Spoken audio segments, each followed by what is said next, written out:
Fala, meu querido concurseiro, seja muito bem-vindo. Hoje eu vou falar sobre o resultado final do TSE, que saiu agora, né, da eletroeducação.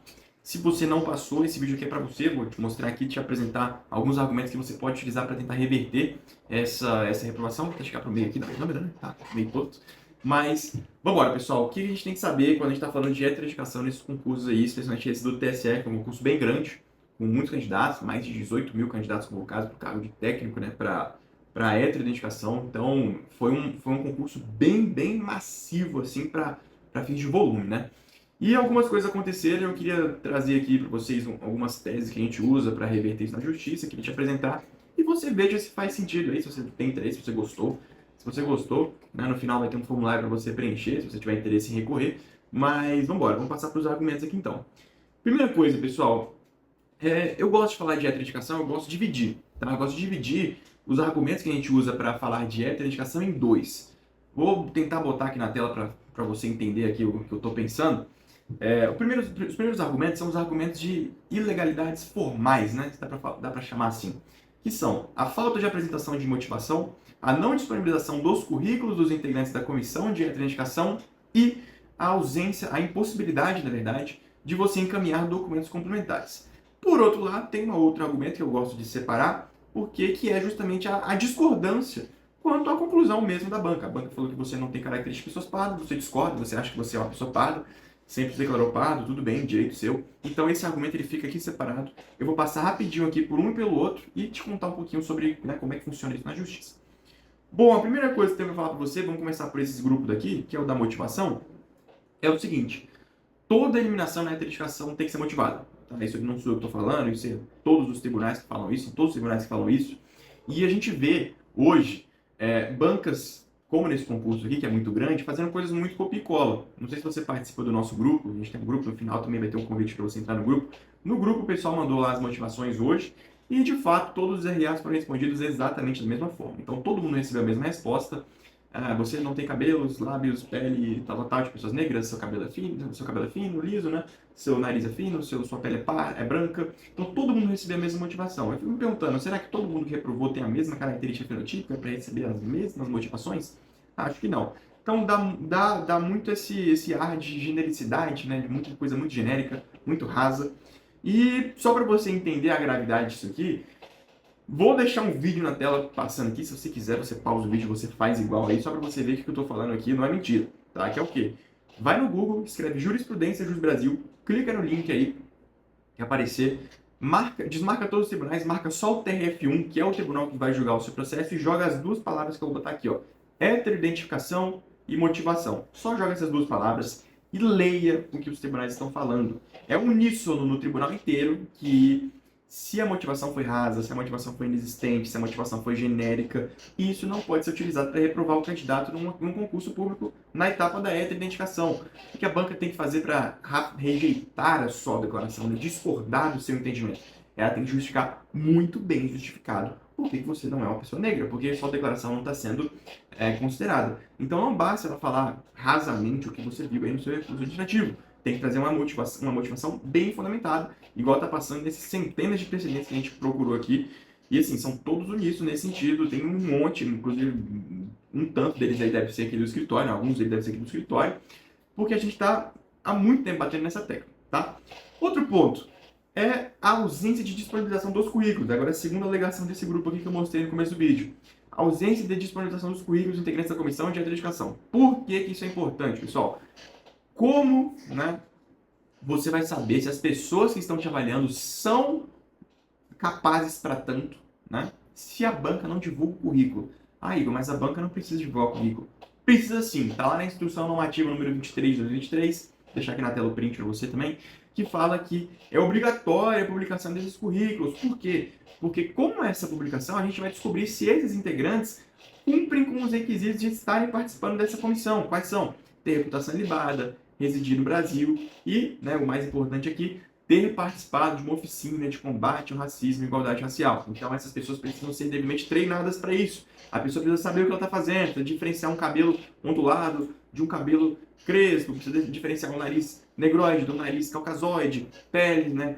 Que diferencia a pele parda da pele branca, da pele preta. Então tem que saber fazer essa diferenciação. E muitas pessoas não sabem, muitas bancas são feitas de pessoas que não têm competência para isso. Inclusive, a gente pega muito caso aqui na justiça que quando chega na hora de a banca apresentar na justiça, que na administrativa não apresenta, na justiça a gente pede, o juiz manda, a banca apresenta um monte de gente que não deveria estar lá. Então é muito comum isso acontecer, fique esperto, porque pode ser utilizado para você. Agora, o terceiro argumento que a gente pode trazer aqui, ele é a impossibilidade de você enviar documentos complementares. Aqui eu gostaria de fazer um parêntese, né, para te mostrar o que o STF fala sobre a identificação.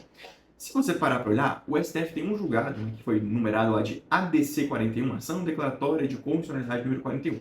Ela fala algumas coisas muito interessantes ali. Primeira delas, ele fala que é legítima a utilização de uma heteroidentificação, você pode fazer a heteroidentificação no Brasil, desde que seja respeitado o contraditório e a ampla defesa. Isso significa o quê, pessoal? Que você tem que permitir ao candidato se defender da forma como ele quiser. Ele tem direito de se defender da forma como ele quiser, apresentando o que ele quiser, os documentos que ele quiser, alegando o que ele quiser. E o que a gente viu aqui no Sebras, pessoal? A gente viu que você não pode mandar os seus documentos complementares, você nem tem a oportunidade de mandar, o edital inclusive proíbe. Como que você garante a defesa se o edital proíbe você de mandar documentos para a banca? Ué, por que a banca não poderia dar uma certidão de nascimento sua, um laudo que você tiver, uma aprovação anterior? Por que a banca não pode utilizar? Né? Então está contrariando a decisão lá do Supremo Tribunal Federal. E até deixar um outro trecho aqui na tela para você também, para você ver exatamente isso que eu estou falando. O ministro Barroso, a Alexandre de Moraes, na verdade, quando deu esse voto aí, falou o seguinte, olha, você precisa garantir que as pessoas possam mandar documentos públicos, fotografias, tanto seus quanto dos seus genitores. Então ele está garantindo aqui, inclusive, o critério de ascendência, tá? Para fins de cotas raciais no Brasil, o que, infelizmente, não foi seguido nesse concurso do TSE. Então, essas são as alegações, né, de ilegalidades formais. Agora, tem a outra alegação que eu falei no começo do vídeo aqui, que é aquela alegação mais meritão, né? Mais mérito. Se eu sou ou não uma pessoa parda, se eu discordo da conclusão da banca ou não. E é aqui, pessoal, que entra a grande quantidade de documentos que a gente sempre trabalha. Eu vou deixar passando na tela aqui uma lista de documentos que a gente usa aqui, pausa e lê com calma aí, porque tudo isso pode ser utilizado por você na sua ação judicial para questionar. A banca não deixou juntar, mas no judiciário você pode juntar sim. E o que acontece? Muitos juízes levam em consideração esses documentos para julgar, porque realmente é uma coisa que, de fato, chega a mostrar que a banca errou mesmo. Tá? E acontecem essas injustiças. Eu sei que tem pessoas que acham errado tá, na justiça e tal, mas errado, eu acho, acredito eu, é a banca cometer esse tanto de irregularidade, né? Como é que a banca julga sem nem analisar os seus documentos? Qual seria o problema de analisar os documentos? Não tem, né? Então a banca faz um trabalho mal feito, ela responde na justiça, né? E o juiz, obviamente, vai olhar os documentos que você juntou para ver se você tem razão ou não. Então, esses são os dois tipos de alegação que a gente usa, são as legalidades formais e esse meritão aqui do lado, tá? Que é a discordância com a conclusão da banca. E agora, velho, eu queria te fazer um convite. Se você chegou até aqui e achou que esses argumentos fazem sentido, eu vou até deixar um vídeo aqui passando do Luiz Felipe, que a gente conseguiu ganhar um processo dele na justiça. Foi um julgamento também contra o Sebras, que eu vou deixar aqui passando. Você vê aí, tá? Daqui a pouco eu volto. Estamos aqui com o Luiz Felipe, que a gente acabou de sair do julgamento dele, de heteroidentificação do concurso da Polícia Civil, cargo de agente. Ele tinha lá passado todas as etapas do concurso, reprovou na heteroidentificação. A gente chegou no julgamento aqui muito duro, ganhamos por maioria no TJDFT, mas felizmente deu certo, conseguimos a vaga. Conta aí, Luiz, um pouquinho o que você está sentindo, o que você espera agora da sua carreira. Cara, eu tô muito aliviado pela decisão e é isso, eu confiei muito nesse advogado e o cara é excelente, viu? Então é isso, pessoal, fechou, tamo junto, heteroidentificação é com a gente, vambora. Então, galera, se você chegou até aqui, eu queria te fazer um convite. Se você acha que você foi reprovado injustamente nessa etapa da heteroidentificação do TSE, tem interesse em recorrer, tem interesse em voltar, eu vou te fazer um convite, vou deixar um link do formulário aqui embaixo na descrição do vídeo e no primeiro comentário fixado para você preencher, para marcar uma reunião com a gente. Se você preencheu o formulário, tiver interesse em marcar uma reunião, ótimo. A gente faz uma reunião para ver se você realmente tem uma viabilidade, se você realmente é uma pessoa que tem característica de pessoa parda, né? A gente pega casos aqui que a gente vê que a pessoa realmente tem interesse em lutar pela vaga dela e realmente você tem esse direito e você deve, né, ir atrás dele, porque realmente é a vaga que você tanto espera, né?